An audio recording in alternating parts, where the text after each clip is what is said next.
আসসালামু আলাইকুম সুপ্রিয় শিক্ষার্থী বন্ধুরা, অষ্টম শ্রেণীর শিক্ষার্থীরা, তোমরা দেখো তোমাদের ইংরেজি বই থেকে আজকে আমি 4 পৃষ্ঠার এই সলিউশনটি তোমাদেরকে পড়ে শোনাবো এবং পূরণ করে দেখাবো।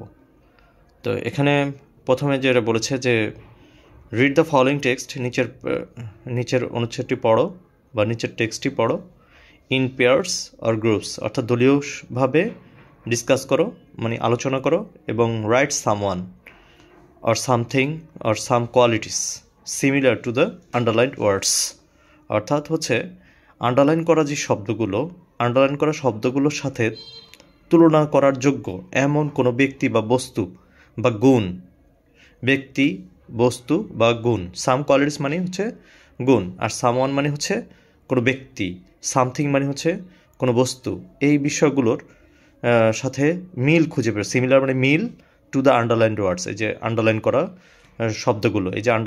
শব্দগুলো দেখতে পাচ্ছ, এগুলোর সাথে তুলনীয় কোনো শব্দ বা অন্য কোনো শব্দ তুমি খুঁজে পাও কিনা সেটা তোমাকে এখানে উল্লেখ করতে বলা হয়েছে। তো then share your responses with the class, এবং তুমি তোমার ক্লাসে সহপাঠীদের সাথে তুমি এগুলোর উত্তরগুলো শেয়ার করবে। তারপরে বলছে যে অলসো আরও explain why Habib compared the persons things in bold. Habib এছাড়া বোল্ড করা যেই ব্যক্তিগুলো বা বস্তু বা গুণ এর সাথে তুলনা করার কারণ তোমাকে ব্যাখ্যা করতে হবে। তুলনা করার কারণগুলো তোমাকে এখানে কি করতে হবে? ব্যাখ্যা করতে হবে।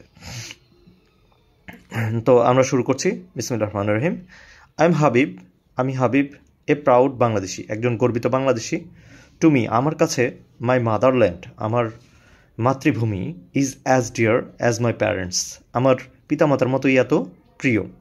অর্থাৎ পিতামাতা যতটাই প্রিয়, আমার মাতৃভূমিটাও ততটাই প্রিয়।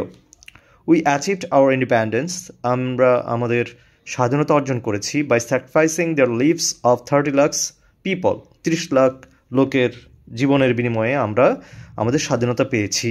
হু আর অ্যাজ ব্রেভ অ্যাজ, যারা হচ্ছে 30 লক্ষ লোকের মধ্যে যাদেরকে আমরা কি বলে আখ্যায়িত করতে পারি, কারা মূলত যুদ্ধে প্রাণ দেয়, যাদের অন্তরটা হচ্ছে সিংহের মতো অথবা টাইগারের মতো। তো আমরা এখানে লায়ন দিতে পারি অথবা টাইগার দিতে পারি, অথবা তোমার অন্য কোনো একটা সাহসী কোনো একটা বিষয়ের সাথে, কোনো একটা ব্যক্তি, বস্তু বা প্রাণীর সাথে আমরা তুলনা করতে পারি। তো আমি এই দুটোর সাথে তুলনা করলাম, সেটা হচ্ছে তোমার টাইগার অথবা লায়ন। তো আমি এখানে লিখছি, তোমরা দেখো 1 নম্বরে tiger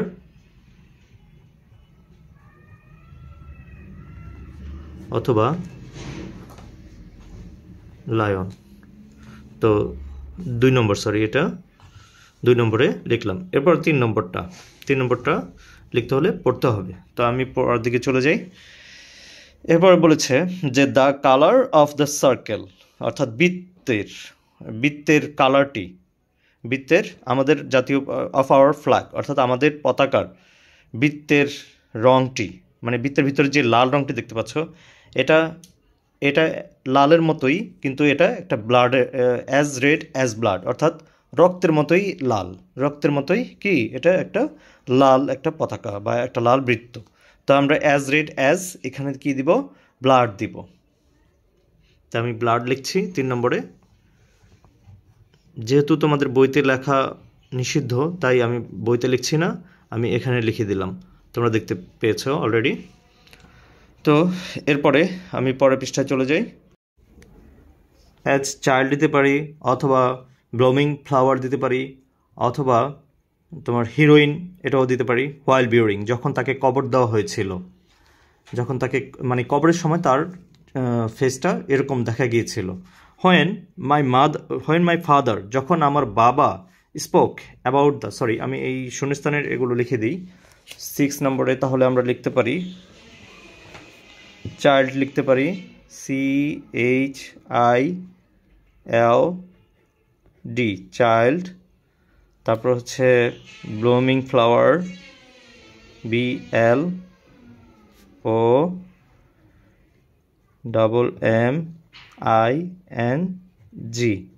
blooming flower, sorry, FLOWER, blooming flower. অথবা তুমি লিখতে পারো হিরোইন, HER, হিরোইন। হিরোইন বলতে কিন্তু তোমরা নায়িকাকে বুঝো, কিন্তু আসলে কিন্তু নায়িকা বলা যাবে না, এখানে বলতে হবে বীরাঙ্গনা। বীরাঙ্গনা বলতে হবে, হিরোইন অর্থ বীরাঙ্গনা। বীরাঙ্গনার মতো দেখা যাচ্ছিল। তারপরে হোয়েন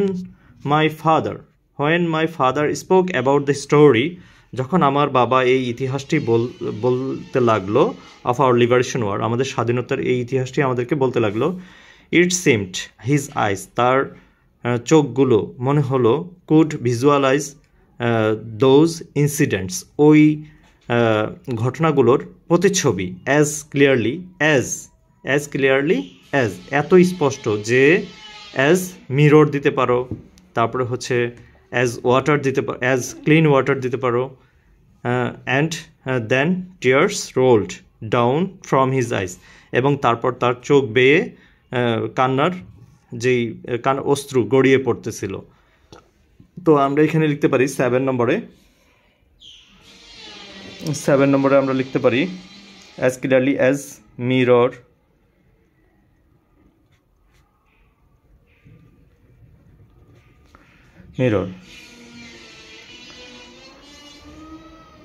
তো আশা রাখি বুঝতে পেরেছো এতটুকু। তো এরপর যদি তোমাদের আর কোনো ছকের প্রয়োজন হয় তাহলে অবশ্যই আমাকে কমেন্টস বক্সে জানাবে, তাহলে আমি ওই পৃষ্ঠা অনুযায়ী তোমাদেরকে ওই ছকটা করে দেব বা শূন্যস্থানগুলো করে দেব, যেটাই তোমাদের প্রয়োজন হয়। তোমরা আমাকে কমেন্টস বক্সে অবশ্যই কমেন্টস করবে। আর যারা নতুন হয়ে থাকো চ্যানেলে, অবশ্যই আমাকে সাবস্ক্রাইব করে আমার সঙ্গেই থাকবে, আমার কাছেই থাকবে, যাতে আমি আমার পরবর্তী ভিডিওগুলো আপলোড দিলে তোমাদের নোটিফিকেশন বারে চলে যায়। আর অবশ্যই বেল বাটনটি বাজিয়ে দেবে। ওকে, আসসালামু আলাইকুম, খোদা হাফেজ।